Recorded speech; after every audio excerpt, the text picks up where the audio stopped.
Bring it back to something that I did last season. We did a Klopp's tactics video on the glass there, actually. And something that I talked about at the time is these pressing triggers. Now, we never really saw pressing triggers, I don't think, very much at the end of last season. But I think you could see Busquets lost the ball and Kevin Stewart, it was a poor first touch, Kevin Stewart comes flying into him and is looking for that first tackle. Or, for example, another pressing trigger that Klopp sides have been noted for is the centre-back on the left-hand side right-footed, but the ball goes to his left foot. Yeah. Bang, you're straight in there. Are we starting to see more of that? And we will see more of that because, you know, the attack started from someone winning the ball quickly, but our strikers were already in position to attack. Firmino's run off Kevin Stewart's pass, there was no goal in the end. But you think about where Firmino's positioning was. Kevin Stewart wins the ball and he is through. Firmino is gone and he's just trusting that midfielder's going to hit that pass straight away.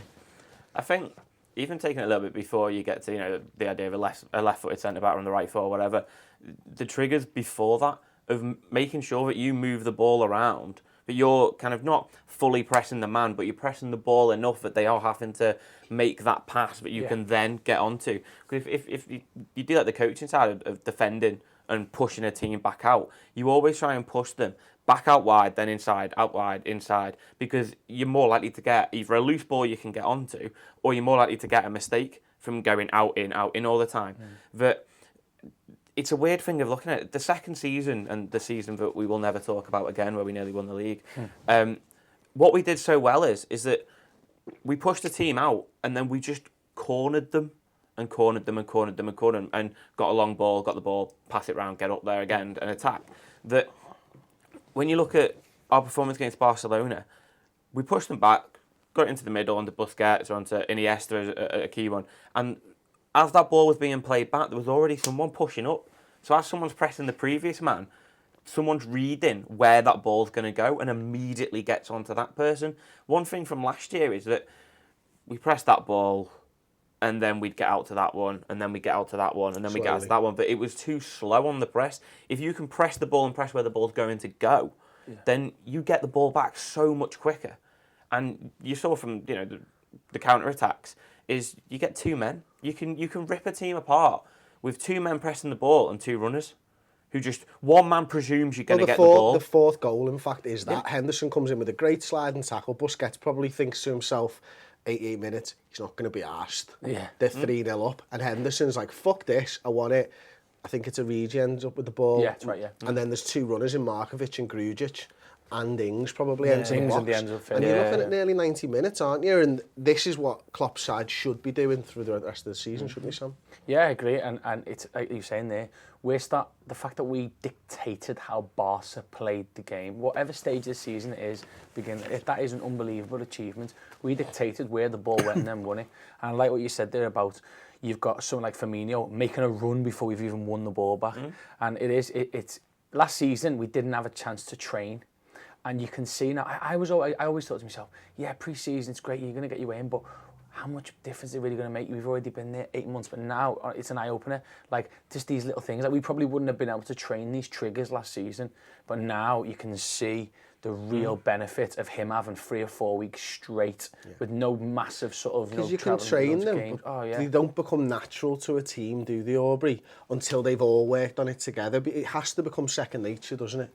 Definitely, and there's two elements to it, isn't there, as well? There's certain players who it comes natural to. There's certain players who it just doesn't come natural to and just can't do it. You know, if you've got, like, with a few tinkerings of our team, we're suddenly really, really fast. You know, we know Klein, we did an interview with Alana going back a year ago and we asked him who's the fastest player in training. And we were shocked to hear him say Klein, because we assumed it would have been Jordan Ibe or whoever, or Regi. And he said, no, Klein is he's just rapid. So you've got Klein and Mane. If you're an opposition manager, you're scared of that right side midfield. However it lines up, whether it's a one, if he's managed really wide or if he's cut in, the overlap, John, like you were saying, there was so many times last season, and we saw it a little bit with the Barcelona game. Klein's delivery isn't the best, but he was our only outlet because he was the only one who was fast. Moreno on the other side is fast. It's one of his one good skills, but if they're the only fullbacks who are going, because Coutinho's not fast. But if you've got Wijnaldum who can push into that, who is fast and make that run, then you've suddenly got, like, Firmino isn't slow, but he's not fast. He seems faster to me this pre-season, to He be seems honest. to have, Yeah, he seems to weight, have, and he's gained pace. You've got a Origi who can come into that. All of a sudden, you've got 5 or 6 players who you're actually describing as fast. You're not saying, oh, they're okay. They're not slow. No, you're saying they're fast. So off the ground, like Adam Lallana isn't a fast player. He's not going to beat anyone for a race, but his brain's quick, and he's got that little bit. 5 yards, yeah. He's got that to get there. So actually, he can come into the category of pressing triggers. So you actually look all across the pitch. Every one of them's got the ability there to step up quickly and force a man into a mistake. The first goal comes from Lallana stepping in and winning that ball back, but not just admiring that, whether that's tactical or whether being slow. He wins that ball back, plays it, then continues his run. He's involved again further along the pitch. Makes the assist, doesn't he? And it's a great assist because it's such a little neat ball. But also he plays a key part in the winning of that. Well, yeah, and he does. He wins it from nowhere. And it's that ability to have 4 or 5 players across the pitch, anywhere on the pitch now, who are quick off the blocks, whether it's of mind or of actual pace, just to put teams under pressure. It's hunting in packs, isn't it? Look, I could see you were dying to put in this. Go on.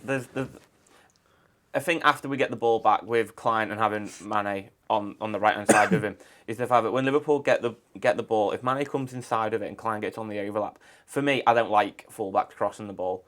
It's scoring a goal from a header now from a cross. I think it's like 1 in 19 you actually get the ball, and then 1 in 5 you get it on target, something like that.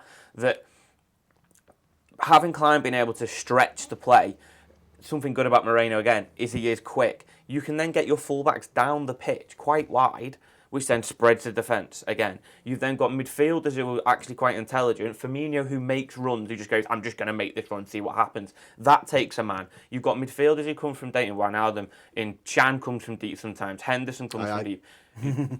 You've got so many people. You've got so many people who come from deep there in midfield, but then a midfielder's got to pick them first? up. In a foot race.